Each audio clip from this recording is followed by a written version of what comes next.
এখানে বলা হয়েছে এই টপিক্সটা হচ্ছে খুবই গুরুত্বপূর্ণ, মুনাফার হার সংক্রান্ত। হ্যাঁ, একদম মানে মাথা নষ্ট একটা কোশ্চেন, ঠিক আছে। এই কোশ্চেনে মুনাফার হার সংক্রান্ত কোশ্চেনে খুব ভালো করে অনেকের এখানে প্রবলেম থাকতে পারে। এখানে হচ্ছে বিক্রয় মূল্যের উপরে 20% লাভ করতে হবে, চাইলে ক্রয় মূল্যের উপরে লাভের হার কত হবে। দেখো বিক্রয় মূল্য ক্রয় মূল্য, তাহলে বিক্রয় মূল্য দেওয়া আছে এই যে, ওকে ফাইন। লাভের হার বলেছে কি ক্রয় মূল্যের উপর লাভের হার কত টাকা, ঠিক আছে। আসো হ্যাঁ মন দিয়ে বুঝো, ঠিক আছে। তো লাভের হার, একটা পণ্যের কয়টা মূল্য থাকে, একটা বিক্রয় মূল্য, একটা ক্রয় মূল্য থাকে, আর একটা বিক্রয়, দুইটা মূল্য থাকে, ঠিক আছে। দুইটা মূল্যের ক্ষেত্রে মনে রাখবা লাভের হার বের করার ক্ষেত্রে যদি কখনো ক্রয় মূল্য দেওয়া থাকে আর যদি কখনো বিক্রয় মূল্য দেওয়া থাকে, বিক্রয় মূল্য দেওয়া থাকলে বলে সেটা কি বিয়োগ প্রক্রিয়া। ওকে ফাইন, তাহলে বিক্রয় মূল্য দেওয়া থাকলে বিয়োগ প্রক্রিয়া, আর ক্রয় মূল্য থাকলে যোগ প্রক্রিয়া। ডান। তাহলে প্রক্রিয়াটা কেমনি করবো আসো। ধরো অঙ্কে দেওয়া আছে বিক্রয় মূল্যের উপরে কত ভাইয়া 20%, তাহলে ক্রয় মূল্যের উপরে কত। দেওয়া আছে বিক্রয় মূল্য ভাইয়া, ঠিক আছে। কি দেওয়া আছে বিক্রয় মূল্য দেওয়া আছে, ভালো করে শুনুন। তাহলে কি প্রক্রিয়া, বিয়োগ প্রক্রিয়া। এই যে বিয়োগ, এই যে উপরে দিবা শতকরা সে পার্সেন্টেজ, শতকরার হার দিবা, নিচে দিবা মাইনাস মানে বিয়োগ, শতকরার পার্সেন্টেজ দিবা গুণ 100। কাটাকাটি কেমনে করবা ভাইয়া, দেখো 20/80, 20/80 গুণ হচ্ছে কত 100। কাটাকাটি করো দেখেন এখানে 25% হবে। ক্লিয়ার? কেমনে 20 4 করে 80, 100/4 25। ক্লিয়ার? তার বিক্রয় মূল্য থাকলে বিয়োগ প্রক্রিয়া। অনেকে এটা মুখস্থ করে ফেলছো, আমি জানি, প্যারা নাই, বাট তুমি দেখে নাও। তা ক্রয় মূল্য থাকলে কি হবে দেখো ভালো করে, ক্রয় মূল্য থাকলে যোগ প্রক্রিয়া। এমনি বললাম ধরো ক্রয় মূল্যের উপর 25% মুনাফা, তাহলে বিক্রয় মূল্যের উপর কত। স্বাভাবিকভাবে ভাই খুব মন দিয়ে খেয়াল করো, তাহলে যোগ প্রক্রিয়া 25/100 যোগ 25, পার্থক্য এই যে প্লাস এই যে মাইনাস, এইটাই পার্থক্য। ক্রয় মূল্য থাকলে যোগ প্রক্রিয়া, গুণ হচ্ছে 100, 25 কত হবে 125, 125 গুণ হচ্ছে 100। কাটাকাটি করো 25 একে 25, 5 25 125, 100 কে 100/5 20%, ঠিক আছে। তাহলে ক্রয় মূল্য এবং বিক্রয় মূল্যটা বুঝছো। তারপর ক্রয় মূল্য থেকে যোগ প্রক্রিয়া, বিক্রয় মূল্য থাকলে বিয়োগ প্রক্রিয়া। এভাবে নিয়ম, বাট পরীক্ষার হলে তোমার অটোমেটিক মুখস্থ হয়ে যাবে। দেখো বিক্রয় মূল্যের উপর 20 হলে তো ক্রয় মূল্যের উপর 25 হবে। মনে রাখবো অলওয়েজ ক্রয় মূল্যের উপর থাকা মানে কি বেশি, আর বিক্রয় মূল্যের উপর থাকা মানে কম। আরেকটা জিনিস শিখো, ক্রয় মূল্য লিখে আরেকটা হচ্ছে ক্রয় হার, ক্রয় মূল্য আরেকটা নাম কি মার্কআপ, ক্রয় মূল্য আরেকটা নাম কি বিক্রিত পণ্যের ব্যয়ের উপর হার। তো ক্রয় মূল্য যে কথা, বিক্রিত পণ্যের ব্যয় সে কথা, বা শুধু ব্যয়ের উপর মুনাফা একই কথা। বিক্রয় মূল্য থাকতে পারে, পরীক্ষা হলে মার্জিন থাকতে পারে, বা কি থাকতে পারে প্রান্তিক হার থাকতে পারে, বিক্রয় হার থাকতে পারে। ক্রয় মূল্যের ক্ষেত্রে শুধু ক্রয় হার থাকতে পারে। এই যে পার্সেন্টেজের ব্যাপারটা ক্লিয়ার ফার্স্ট অফটা। তাহলে প্রথম স্টেপ পার্সেন্টেজ ব্যাপার ক্লিয়ার, দ্বিতীয় স্টেপ কিন্তু আরো জটিল। তাহলে প্রথমে পার্সেন্টেজ না, দ্বিতীয় স্টেপে কি আছে ভালো করে দেখো। দ্বিতীয় স্টেপে তাহলে কি থাকবে মন দিয়ে খেয়াল করো ভাইয়া, এই স্টেপটা কিন্তু আরো জটিল। দ্বিতীয় স্টেপে থাকবে এই পার্সেন্টেজটাকে ভ্যারি করতে হবে সিস্টেমে। আচ্ছা আমাকে একটা কথা বলো তো, তোমাকে বলা হলো কোনো প্রশ্নে মোট লাভ দেওয়া আছে এবং বিক্রিত পণ্যের ব্যয় দেওয়া আছে। বিক্রিত পণ্যের ব্যয়ের নাম কি একটু আগে বলেছিলাম, ক্রয় মূল্য। ওকে, বিক্রিত পণ্যের ব্যয় বা হচ্ছে ব্যয় বা ক্রয় মূল্য একই জিনিস। এখানে এটা পাস, তার মানে এটা হচ্ছে লাভ, আর এই টাকাটা হচ্ছে কি বিক্রিত পণ্যের ব্যয়। তাহলে ভাই দেখো তো এই 5,000 টাকা আগে লাভ, এটা পরে এটা পরে, তার মানে বোঝো তো তোমার বিক্রিত পণ্যের ব্যয় আছে 50,000 আর লাভ দেওয়া আছে কত 5,000। তার মানে আমাকে একটা কথা বলতে পারবা এই যে অ্যামাউন্টটা, এই ব্যয় এর উপরে কত পার্সেন্ট করলে এটা বেরোবে, কারণ এখানে আর কোনো অপশন নাই, বলেছে লাভের হার বুঝেছে। তার মানে ভাইয়া লাভের হার ধরে দুটো জিনিসের উপর, একটা ক্রয় মূল্য একটা বিক্রয় মূল্য। এই 50,000 নাম কি ক্রয় মূল্য বলতে পারি, কেন বিক্রিত পণ্যের এক নাম ক্রয় মূল্য। এর কত পার্সেন্ট করলে এটা বোঝাই যাচ্ছে। হ্যাঁ এখানে ক্যালকুলেটর ইউজ করলে তুমি উপরে দিতা ছোট নিচে বড় হয়ে যেত, বাট সিম্পল দেখ এখানে অ্যান্সার নর্মালি হয় আর কি। তারপর 10% করলে কত হয়, 10% করলে দেখো 5,000 হয়ে গেছে, রাইট। একটা শূন্যবাদ। Okay fine. যদি এখানে 10,000 থাকতো ভাইয়া তাহলে কিভাবে করতাম জানো, একটা শূন্য বাদ দিয়ে 10%, তাহলে এবার দেখো তো বাড়াও তো মেলে কিনা, বাড়াও। তাহলে হ্যাঁ একটা শূন্য মেলাতে 5%, 10%-এ 5,000, 20%-এ 10,000, এভাবে করতাম। তাহলে 10,000 টাকা হলে এখানে কত হতো 20%। এই টাকাটার নাম কি, হাউ মানে হোয়াট ইজ ইউর নেম ভাইয়া, ভালো করে বুঝো এটার নাম কি, এটা এটা কিসের উপর মুনাফা, অ্যান্সার কি বেরোলো বা এখানে ঝামেলা আছে। এই টাকার নাম ক্রয় মূল্য, তার এটার নাম কি ক্রয় মূল্যের উপর মুনাফা অথবা ক্রয় হার। তাহলে পরীক্ষায় কি হয়েছে ক্রয় মূল্যের উপর মুনাফার হার মিলে গেছে। ঝামেলা তাহলে কি আসো, যদি বলতো এখানে বিক্রয়ের হার কত তাহলে পেঁয়াজ ছিল কেন, কারণ এখানে ক্রয় হার বেরোছে অ্যান্সার চাইছে, এখানে বিক্রয় হার, ঝামেলা আছে। ক্রয় হার চাইছে অ্যান্সার, কিন্তু এখানে বিক্রয় হার অ্যান্সার দেওয়া আছে। অ্যান্সার বেরোইছে কি ক্রয় হার, এই যে অ্যান্সার চাইছে বিক্রয় হার কত, তখন এই ক্রয় থেকে বিক্রয় ট্রান্সফার করতাম। কোন ট্রান্সফার, এই এটাকে বলে ট্রান্সফার সিস্টেম। তার মানে এখানে অপশনে কি চাইছে ভেরি ইম্পর্টেন্ট, অনেকে ভুল করে ফেলে কারণ ওরা জানে না এই যে এই মূল্যের নাম কি আর অ্যান্সার কি চাইছে। যেমন দেখো ঝামেলা আছে, বারবার বলতেছি কিন্তু এখানে হচ্ছে নিট বিক্রয়, এখানে লাভ। তার মানে ভাই দেখো তো অঙ্ক চেয়েছে ক্রয় মূল্যের উপর মুনাফা, ঝামেলা আছে, পাইছো পাইছো। তাহলে ঝামেলা কি নির্বিক্রয় লাভ তার মানে 1,05,000 উপরে 45%, 45,000। দেখো তো এই জায়গা তাহলে এই যে 1,05,000 উপর কত পার্সেন্ট করলে 45,000 হবে, তাই না ভাইয়া? Okay fine. তাহলে ভাই আমি ধরে নিলাম 1,05,000 যার উপর 10% করলে 2,500, তাহলে ভাই 40% 45,000 কত লাগবে? 42 সামথিং এরকম একটা অ্যামাউন্ট লাগবে, যা লাগুক না কেন। ওকে ফাইন, আমি তোমাকে পারফেক্টলি বোঝাই।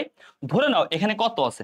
1 লক্ষ নাই ভাই, এখানে আছে 1,05,000 না, ধরে নাও বিক্রয়, ধরে নাও, আমি আবার বলছি ধরে নাও বিক্রয় দেওয়া আছে হচ্ছে ভাইয়া, আবার বলছি ধরে নাও 1 লক্ষ, ঠিক আছে? এবং লাভের হাত দিয়ে আছে কত ভাইয়া? 20,000। ওকে, কোনো প্যারা নাই। কিন্তু অ্যান্সারে কি বলছে? লাভ ক্রয় হার কত? ওকে, এই যে ঝামেলা কেন বলছি শোনো একটু কষ্ট করে প্লিজ, এটা আপনার ঝামেলা হবে। এটার উপর কত পার্সেন্ট করলে এটা? ওকে ফাইন, তাহলে ভাইয়া 10% করলে 10,000, 20% 20,000। ওকে, প্যারা নাই। এটা কি নাম? কি? বিক্রয় হার। কি হার? বিক্রয় হার। কারণ বিক্রয়ের উপর ধরা হলে বিক্রয় হার বেরোবে। আবার বলছি বিক্রয়ের উপর ধরা হলে বিক্রয় হার বেরোবে, কিন্তু ক্রয় হার চাইছে, তাহলে অ্যান্সার মেলেনি।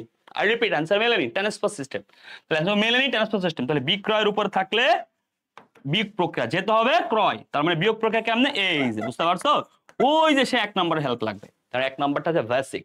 তাহলে ভাই কি বুঝলা তোমরা? যখন এই জায়গার আনসার যেটা বেরোবে তার সাথে নিচে না মিলবে তখন এটার হেল্প নিতে হবে। আশা করি ডান। বুঝতে পারো কখন ট্রান্সফার সিস্টেম অ্যাপ্লাই করবা? যখন না মিলবে। হ্যাঁ, আশা করি ডান। এবার আসো,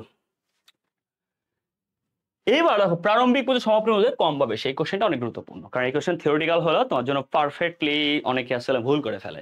ওকে, তাহলে এই প্রারম্ভিক মূল্যের সমাপনী কম বেশি আমি টেকনিক্যালি তোমাকে শিখাবো, তুমি ভালো করে শিখে নাও। এখান থেকে প্রশ্ন কিভাবে হয়?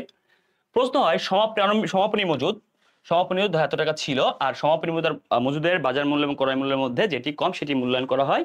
ওকে, এটা মাথায় রাখবা, রক্ষণশীলতা নীতি অনুযায়ী। ওকে ফাইন, বাধা অনুযায়ী। দেখো এখানে বলেছে সমাপনী কম, তাই বাংলা ভাষায় ভাইয়া মনে রাখবা সমাপনী কম বা বেশি, এখান থেকে প্রশ্ন হয়, ঠিক আছে?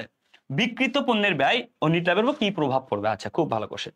প্রথমত ডিটেলসটা শিখো আর কি। হ্যাঁ, মনে রেখো সমাপনী মজুদ, সমাপনী মজুদ এই জিনিসটা যদি বেশি হয়, ওকে ফাইন, এর ফলে দুটো জায়গায় ইফেক্ট মনে রাখবা।